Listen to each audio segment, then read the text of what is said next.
ساتوں آسمان و زمین اور ان میں بسنے والی تمام مخلوق اللہ کی تسبیح، بزرگی، بڑائی، پاکیزگی اور تعریف بیان کرتی ہیں، اور مشرکین جو نکمے اور باطل اوصاف اللہ کے لیے مانتے ہیں، ان سے یہ تمام مخلوق برات کا اظہار کرتی ہیں اور اللہ کی الوہیت اور ربوبیت میں اسے واحد اور لا شریک مانتی ہے۔ ہر ہستی اللہ کی توحید کی زندہ شہادت ہے۔ مشرکین کی باتوں سے مخلوق تکلیف میں ہے۔ قریب ہے کہ آسمان پھٹ جائے، زمین دھس جائے، پہاڑ ٹوٹ جائیں۔ الحمدللہ رب العالمین والصلاة والسلام علی رسولہ الامین، اما بعد۔ السلام علیکم ورحمۃ اللہ وبرکاتہ۔ میں محمد عامر سورہ طٰہٰ کی تفسیر لے کر حاضر ہو چکا ہوں۔ آج انشاءاللہ آیت نمبر 131 سے 135 تک کی تفسیر ہم پڑھیں گے۔ تو آئیے اس تفسیر کے آخری ایپیسوڈ کو ہم شروع کرتے ہیں۔ ان آیتوں میں پیغمبر اکرم صلی اللہ علیہ وسلم کو کئی احکام دیے گئے کہ جن سے حقیقت میں عام مسلمان مراد ہیں۔ پہلے فرمایا گیا ہے، اور نگاہ اٹھا کر بھی نہ دیکھو دنیاوی زندگی کی اس شان و شوکت کو جو ہم نے ان میں سے مختلف قسم کے لوگوں کو دے رکھی ہیں، وہ تو ہم نے انہیں آزمائش میں ڈالنے کے لیے دی ہے، اور تیرے رب کا دیا ہوا رزق حلال ہی بہتر اور پائیدار ہے۔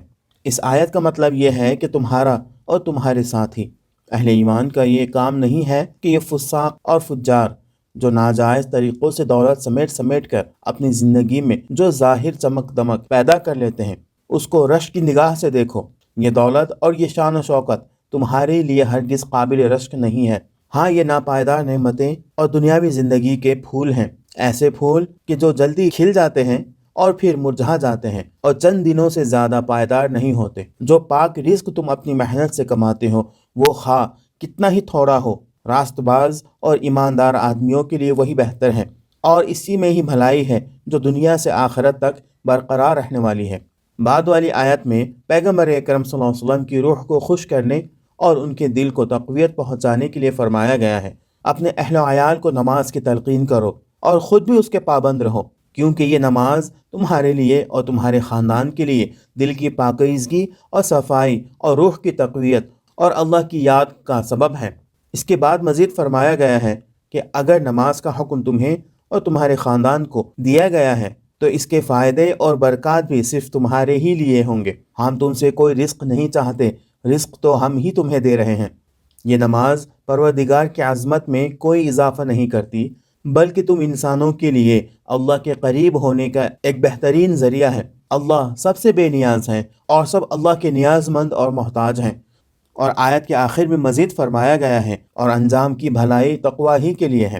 جو چیز باقی رہنے والی ہے اور جس کا انجام مفید، تعمیری اور زندگی دینے والی ہے وہ تقویٰ اور پرہیزگاری ہی ہے۔ پرہیزگار ہی آخرکار کامیاب ہوں گے اور اللہ کی خوشنودی حاصل کریں گے۔ اگلی آیت میں فرمایا، وہ کہتے ہیں کہ یہ شخص اپنے رب کی طرف سے کوئی نشانی یعنی معجزہ کیوں نہیں لاتا، اور کیا ان کے پاس اگلے صحیفوں کی تمام تعلیمات کا بیان واضح نہیں آ گیا کہ جو پے در پے معجزات پیش کرنے کے لیے تقاضے اور عذر تراشیاں کرتے تھے اور معجزات دیکھنے کے بعد بھی اپنے کفر اور انکار پر باقی رہتے تھے اور اللہ کا شدید عذاب انہیں آ پکڑتا تھا، کیا وہ نہیں جانتے کہ اگر یہ بھی اسی راہ پر چلیں گے تو ان کا انجام بھی وہی ہوگا؟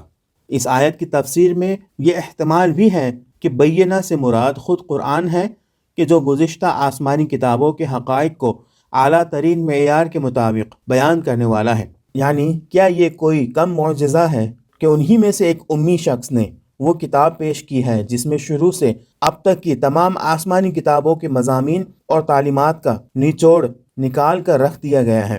انسان کی ہدایت اور رہنمائی کے لیے ان کتابوں میں جو کچھ تھا وہ سب نہ صرف یہ کہ اس میں جمع کر دیا گیا ہے بلکہ اس کو ایسا کھول کر واضح بھی کر دیا گیا کہ جو لکھنا اور پڑھنا نہیں جانتے وہ بھی اس کو سمجھ کر اس سے فائدہ اٹھا سکتے ہیں۔ اگلی آیت میں فرمایا، اگر ہم اس کے آنے سے پہلے ان کو کسی عذاب سے ہلاک کر دیتے تو پھر یہی لوگ کہتے کہ اے ہمارے پروردگار، تو نے ہمارے پاس کوئی رسول کیوں نہ بھیجا کہ ذلیل و رسوا ہونے سے پہلے ہی ہم تیری آیتوں کی پیروی اختیار کر لیتے۔ اس کے بعد آج کی آخری آیت میں فرمایا، ان سے کہو ہر ایک انجام کے انتظار میں ہے، بس اب منتظر رہو، عن قریب تمہیں معلوم ہو جائے گا کہ کون سیدھی راہ چلنے والے ہیں اور کون ہدایت یافتہ ہیں۔ یعنی جب سے یہ دعوت شہر مکہ میں اٹھی ہے نہ صرف اس شہر کا بلکہ گرد و پیش کے علاقے کا بھی ہر شخص انتظار کر رہا ہے کہ اس کا انجام آخرکار کیا ہوتا ہے۔ اور اس پرمعنی جملے کے ساتھ قرآن ہر دھرم اور بہانہ ساز منکرین سے اپنی گفتگو کو ختم کر دیتا ہے۔ خلاصہ یہ کہ چونکہ سورہ مکہ میں نازل ہوئی تھی اور اس زمانے میں پیغمبر اکرم صلی اللہ علیہ وسلم اور مسلمان دشمنوں کی طرف سے سخت دباؤ میں تھے، اللہ اس سورہ کے آخر میں ان کی دل جوئی کرتا ہے۔ کبھی کہتا ہے کہ ان کا مال و دولت اس جلدی گزر جانے والی دنیا کا سرمایہ ہے اور ان کی آزمائش اور امتحان کے لیے ہے کہ تمہاری آنکھوں کو اپنی طرف متوجہ نہ کرے۔